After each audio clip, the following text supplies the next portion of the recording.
అంటే 6 అంకెలు 7 అంకెలు చూపిస్తాయి. పెద్ద పెద్ద క్యాల్కులేటర్లు అయితే 10 అంకెలు చూపిస్తాయి. అదైతే 3 పాయింట్ అని చెప్పి 9 అంకెలు ఎన్నో చూపిస్తుంది. ఇది 3 పాయింట్ 4 అంకెలు చూపిస్తుంది, 5 అంకెలు చూపిస్తుంది. అంటే దానికి పన్నా ఇంత, దీని పన్నా ఇంత, ఇలాగ ఎవరి పన్నాక అక్కడికి ఎక్కడొక్కడ ఆపుకుంటాం. ఆపుకోవడమే తప్పిస్తే అది ఆగటం లేదు. అంచేత ప్రళయం అనేటువంటిది కూడా అక్కడికి ఒక చిన్న ఆపడమే తప్పిస్తే ఆగిపోవడం కాదు. ప్రవాహం అనేటువంటిది వెళ్తూనే ఉంది. మనం ఏదో ఆనకట్ట కట్టేస్తే ప్రవాహమే ఆగిపోదు. మళ్ళీ నీళ్ళు వచ్చినప్పుడు మనమే వదిలేస్తాం. అంటే టెంపరీగా మనం ఉపయోగం కోసం దేనికోసం ఒకసారి వేస్తాం.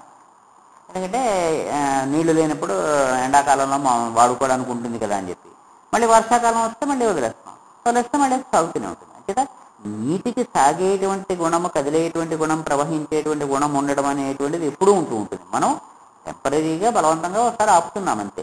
అలాగే సృష్టి కూడా ఏమిటవుతూ ఉంటుంది, సాగుతూ ఉండగా ఎక్కడికో అక్కడికి అమ్మాయి ఒకసారి ఆగుదాం, ఒక చిన్న విశ్రాంతి తీసుకుందామని బ్రహ్మగారు అనుకుంటారు, విష్ణువు అనుకుంటాడు, లేదా శివుడు అనుకుంటాడు, ఒకసారి ఇక్కడ ఆపవయ్యా.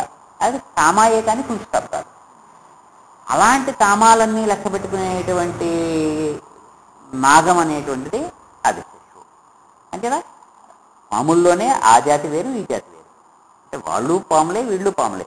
వీళ్ళు సర్పాలు అనేటువంటి పాములు, వీళ్ళు చిన్న చిన్న కాలపు లెక్కలు చెప్తారు. వాళ్ళు మహాకాలంగా అఖండంగా సాగుస్తున్నటువంటి కాలం యొక్క లెక్కలన్నీ కూడా అక్కడ ఉంటాయి. మనమైనా సరే అదో చిన్న కొట్టు అనుకోండి, ఏవో కొన్ని సామాన్లే ఉంటాయి. ఇంతకంటే ఎక్కువ కావాలి, వేరే సామాన్ కంటే మా పెద్ద ఆఫీస్ ఉంటుందండి, మెయిన్ ఆఫీస్లో అడగండి. అంటే ఆ రకంగా చెప్పుకునేటువంటి ఈ శేషుడు అనేటువంటి ఆయన విష్ణువు దగ్గర ఉంటాడు. ఈయన దగ్గర ఈ సర్పం అనేటువంటిది ఉంటుంది, వాస్తు. ఎందుకని ఈయన పని రయ్యం చేయడం, ఎక్కడికి ఆపేయాలో మింగేయాలో అట్లా ఈయన మింగేస్తూ ఉంటాడు. మొత్తం అంతా ఎక్కడ మొదలైంది అనేటువంటి లెక్కలు ఈయనకి అక్కర్లేదు. అది విష్ణువుకి కావాలి. అసలు ఎక్కడి నుంచి మొదలైంది, ఎక్కడి వరకు వెళ్తోంది, ఈ బ్రహ్మగారు ఎన్ని సృష్టిలు చేశాడు, ఈయన ఎన్ని లయాలు చేశాడు, ఇప్పుడు ఇంకా మధ్యలో ఎన్ని ఉన్నాయి, ఇలాంటివన్నీ ఆయన పాము మీద పడుకొని నేను చూసుకుంటూ ఉంటాడు. ఆయన అలాగా ఉంచాల్సినంతకాలం అలాగే స్థితిలో ఉంచుతూ ఉంటాడు. ఉంచిన తర్వాత దాన్ని వదిలేస్తూ ఉంటాడు. అక్కడ కాబోయవయ్యా నేను అంటాడు, మళ్ళీ నువ్వు ప్రారంభించవయ్యా అంటూ ఉంటాడు. అంటే మధ్యలో ఉండి ఈయన ప్రారంభించడానికి, ఆయన అక్కడ ఆపేయడానికి ఆయన మధ్యలో ఉంటాడు. ఆయన అంటే ఈయనకి ఏంటంటే ఎప్పుడు ఆపాలో తెలియాలి. అందుకని ఈయన మెడలో వాసుకుని మెడలో వేసుకుని ఉన్నాడు. ఈ వాసుకి సర్పాలన్నిటికీ, ఈ పాములన్నిటికీ కూడా అధిపతిగా ఉండి, అంటే సృష్టి జరుగుతున్నంతసేపు ఉండేటువంటి కాలాన్ని అంతటినే చూసుకుంటూ ఉంటుంది. సృష్టికి పూర్వము తర్వాత ఉండేటువంటి కాలాన్ని అంతటినీ కూడా ఆధిపత్యం అనేటువంటి ఆయన చూసుకుంటూ ఉంటాడు. ఈ పాము ఆ పాము కూడా అందుకే కాలము అనేటువంటిది మనకి జ్ఞానముగా చెప్తాడు.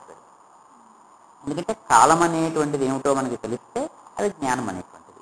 అంటే దీన్నే మనకి ఇంకొక రకంగా చూసుకుంటే ఈ కాలంలో లాగా టైం మిషన్ అని చెప్పి మనకి సైన్స్ ఫిక్షన్లో ఉన్న దాంట్లో కూడా వచ్చాయి. అంటే కాలంలో కనుక మనం అది మిషన్ తయారు చేసి ఒక యంత్రాన్ని తయారు చేసి వెనక్కి వెళ్ళిపోగలిగితే ఆ కాలంలో మనం వెళ్ళిపోతాం. బాలకృష్ణ సినిమా వచ్చినట్టుగా ఏదో కృష్ణదేవరాయల సినిమా సమయానికి వెళ్ళిపోతాం. కాలంలో మనం భవిష్యత్తులోకి వెళ్తే ఆ కాలంలోకి వెళ్ళిపోతాం. ఈ వెనక్కైనా వెళ్తాము, అటైనా పెడుతూ ఉంటాం. అంటే ఇలాగ కాలం అనేటువంటిది ఎక్కడెక్కడ ఏముంది అనేటువంటి లెక్కలన్నీ కూడా చూసుకుంటూ ఒక ఆయన ఉంటూ ఉంటే, ఇప్పటికి ఉండేటువంటి వర్తమాన కాలం అనేటువంటి చూసుకుంటూ కొంతమంది ఉంటారు. ఈ కాలాలు ఆ కాలాలు అన్నీ కూడా ఉంటాయి. ఇలాంటి ఈ కాలం అంటే ఇప్పుడు గతంలో ఏం జరిగింది అనేటువంటి తెలియాలి అంటే ఆ జ్ఞానం కావాలంటే కాలంలో వెనక్కి వెళ్ళాలి. భవిష్యత్తులో ఏం జరుగుతుంది అంటే కాలంలో కొంచెం ముందుకు వెళ్ళాలి. కాలం అనేటువంటి సూత్రాన్ని పట్టుకుని, తాడుని పట్టుకుని మనం ముందుకి వెనక్కి కదిలితే ఏ కాలంలో ఎక్కడెక్కడ ఏముంది అయ్యింది అనేటువంటిది మనకు తెలుస్తుంది. అంటే కాలాన్ని జ్ఞానంగా చెప్పారు. దానికే కాలజ్ఞానం అన్నారు. అంటే కాలం యొక్క జ్ఞానం అంటే ఏ కాలంలో ఏం జరుగుతుంది, అప్పుడు ఏం జరిగింది, ఇప్పుడు ఏం జరుగుతుంది, తర్వాత ఏం జరుగుతుంది, ఇలాంటిది దర్శించగలిగిన వాళ్ళు మనకి వీరబ్రహ్మేంద్ర స్వామి గారు అలాంటి వాళ్ళు. ఆయన అంటే కాలజ్ఞానం అని చెప్పారు. కాలజ్ఞానం తెలిస్తే అన్నీ తెలిసినట్టే. అంటే రేపు ఏం జరుగుతుందో మనకు తెలిస్తే, ఎల్లుండి ఏం జరుగుతుందో తెలిస్తే, 100 ఏళ్ల తర్వాత భూమి ఎలా ఉంటుందో తెలిస్తే మనకు తెలియాల్సినటువంటి ఏముంది, ఇలా జరుగుతూ ఉంటుంది, ఇలా జరుగుతూ ఉంటుంది తెలుస్తుంది. దానికి అనుగుణంగా మనం జీవించేస్తూ ఉంటాం. అలాగే గతంలో ఏం జరిగింది అంటే కాలపు లెక్కలన్నీ కూడా జ్ఞానానికి సంబంధించింది. అందుకని పాములు అనేటువంటిది జ్ఞానం కింద లెక్క. పాము ఉంది అంటే జ్ఞానం ఉంది అని అర్థం. అందుకని ఎక్కడైనా సరే పాము అనేటువంటిది ఒక జ్ఞానం అనేటువంటి దాని కింద. అందుకని ఎప్పుడు ప్రారంభమైనప్పటికీ కూడా సృష్టి అనేటువంటిది అసలు బైబిల్లో ఉన్న ఎక్కడైనా సరే కూడా ఈ పాము అనేటువంటిది వస్తుంది. ఆ పాము వ్యతిరేకంగా మనం చూసుకుంటే కిందకి లాగుతుంది అని అనుకుంటే సృష్టి అనేటువంటి దాంట్లోకి లాగుతూ ఉంటుంది. ఇది వాసుకి మొదలైనటువంటి సర్పం లాగా. ఆదిశేషుని కనుక ధ్యానం చేస్తే పైకి లాగెళ్తుంది, ఊర్ధ్వలోకాల్లోకి లాగెళ్ళిపోయి కాలాన్ని దాటి, అంటే ఇలాంటి కాలాల లెక్కలన్నీ దాటి మహా అనంతమైనటువంటి, అందుకే ఆయనకి అనంతుడని పేరు. అంచేత అనంతమైనటువంటి కాలానికి సంబంధించిన విషయాలు చెప్పాలంటే ఆయన్ని ధ్యానం చేసుకోవాలి. ఇప్పుడు వర్తమానంలో ఉండేటువంటి కాలానికి సంబంధించిన లెక్కలు కావాలనుకుంటే ఈయన ధ్యానం చేసుకోవాలి. ఇటువంటివి అవి ఈ రెండు రకాలైనటువంటివి కూడా పాములే కాబట్టి ఇలాంటి పాములు ఆయన మెళ్ళలో వేసుకు తిరుగుతూ ఉంటాడు. అంటే కాలస్వరూపుడుగా ఆయన ఉంటాడు. ఈవిడ సృష్టి అనేటువంటిది, ఆ సృష్టి జరిగినటువంటి ప్రకృతి స్వరూపంగా ఈవిడుంటూ ఉంటే, ఈ ప్రకృతి యొక్క స్వరూపం ఏమిటి? ఇవాళ వేసుకున్నటువంటి నగ ఆవిడ రేపు ధరించకపోవచ్చు. 7 వారాల నగలు, ఇవాళ శుక్రవారం ఫలానా నగ, రేపు ఇంకో నగ మారిపోతూ ఉంటుంది.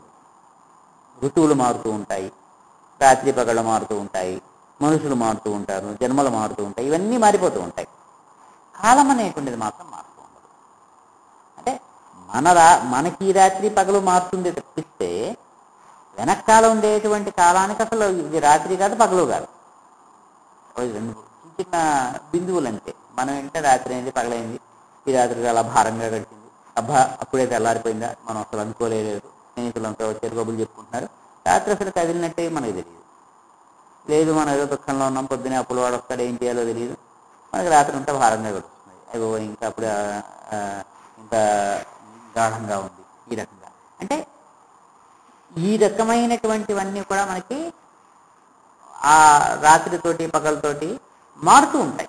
ఈ రాత్రి ఉన్నట్టుగా రేపు ఉండదు, ఈ పగలు ఉన్నట్టుగా ఇంకొకటి ఉండదు. కానీ రాత్రి పగలు మాత్రం మామూలుగానే ఉంటాయి. వెనక్కి నుంచి చూస్తే వాళ్ళకేంటంటే ఇది రాత్రి ఇది పగలు అంతే, ఆ రకమైనటువంటి లెక్కలు ఉంటాయి. అంటే ప్రకృతి అనేటువంటిది నిరంతరము ఒక రకమైనటువంటి మార్పుకి లోనవుతూ ఉంటుంది. అందుకని దాన్ని మాయ అన్నారు, అందుకని మిథ్య అన్నారు. ఇది నిజము, ఇది సత్యము అని చెప్పి మనం చెప్పలేం. ఇది ఇలాగే ఉంటుంది ఎప్పుడు అని చెప్పి చెప్పలేం. ఇవాళ నవ్వుతున్నాం కాబట్టి రేపు కూడా నవ్వుతూనే ఉంటాము అని మనం చెప్పలేం. మారుతూ ఉంటుంది.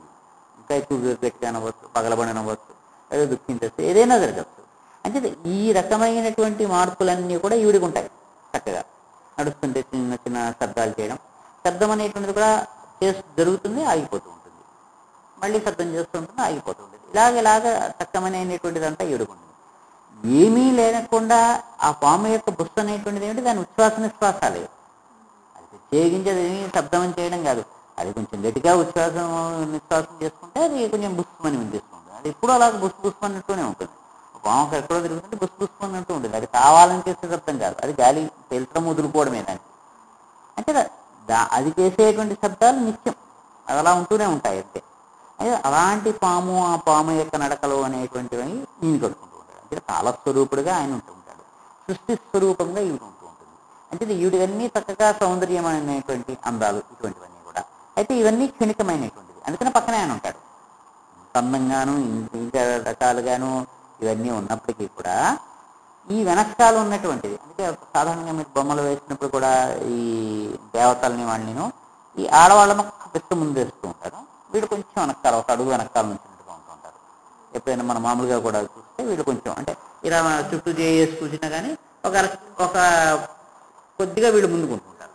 అంటే వాళ్ళు బ్యాక్గ్రౌండ్లో ఉన్నట్టుగా లెక్క అనమాట. వాళ్ళు వెనకాల ఉంటారు, వీళ్ళు ముందుకుంటారు. అంటే మనకు కనిపించేటువంటిది వీళ్ళు, వెనకాల ఉండేటువంటిది వాళ్ళు. అంటే నటీనటులు మనకు కనిపించే గ్లామర్ అంతా తెర మీద ఉండేటువంటిది ఇదే. అసలు దర్శకులు, సంగీత దర్శకులు అనేటువంటి వాళ్ళందరూ కూడా వెనకాల ఉంటారు. ఆ నేపథ్యం అదే ముఖ్యం. ఈ తెర మీద బొమ్మ అంతసేపు ఆడుతుంది, తర్వాత ఆగిపోతుంది. కానీ వెనకాల ఉండేటువంటి వాళ్ళ పని మాత్రం ముందు వెనకాల కూడా సాగుతూనే ఉంటూ ఉంటుంది. అంటే ఆ వెనకాల ఉండేటువంటి కాలస్వరూపుడుగా ఆయన ఉంటాడు.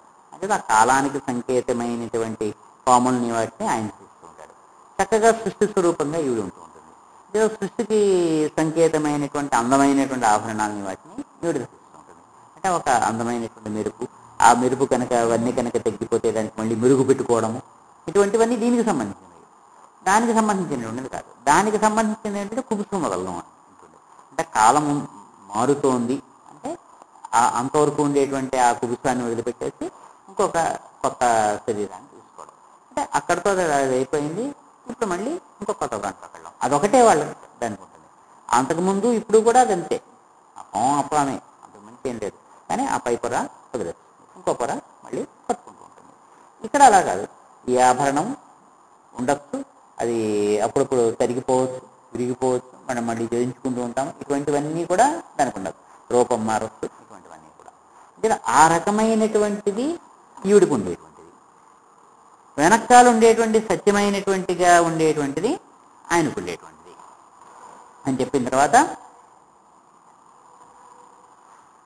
విశాల నీలోత్పల లోచనాయై వికాసి పంకేరుహ లోచనాయ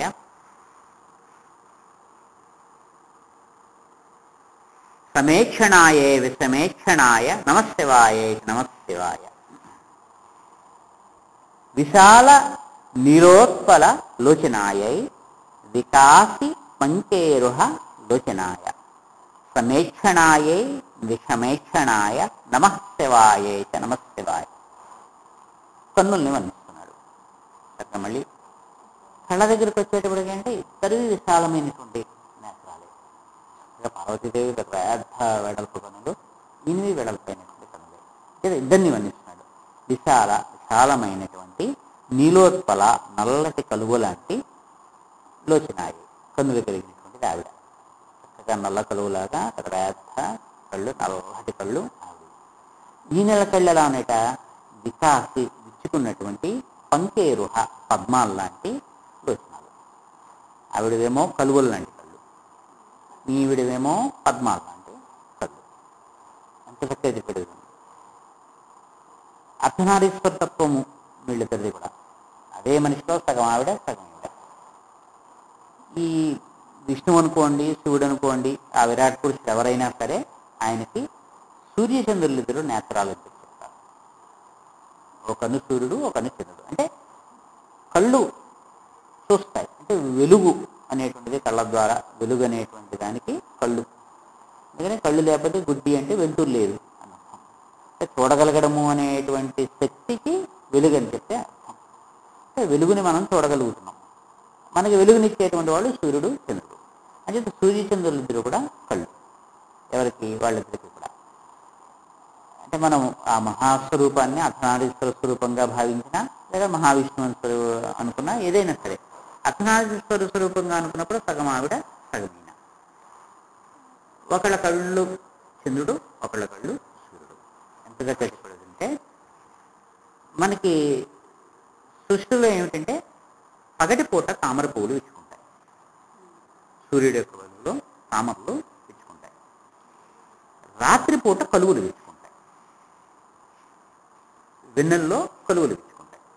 అందుకనే చంద్రుడికి కలువల రేడు అని పేరు. చక్కగా కలువు పువ్వులన్నీ రాత్రి విచ్చుకుంటాయి, తామర పువ్వులన్నీ పగలు విచ్చుకుంటాయి. పగటిపూట కలువులు విచ్చుకో, సూర్యుడు ఉన్నప్పుడు కలువులు విచ్చుకో, ముడుచుకుపోతాయి, పగలంతా ముడుచుకుని ఉంటాయి. రాత్రిపూట తామరలు విచ్చుకో, అవి ముడుచుకుపోతాయి. లేదా రెండు రకాల పువ్వులు ఉన్నాయి. సూర్యుడి వల్ల విచ్చుకునేటువంటి పువ్వులు ఒకటి, చంద్రుడి వల్ల విచ్చుకునేటువంటి పువ్వులు ఒకటి. అందుకని ఈయనకి పద్మ బాంధవుడు అని పేరు. ఈయన పద్మాలకి బంధువు సూర్యుడు. ఎందుకంటే ఆయన ఉండగా ఆ వెలుగులో పద్మాలు విచ్చుకుంటాయి. అలా సూర్యకిరణం సోకగానే పద్మం విచ్చుకోవడం ప్రారంభిస్తుంది.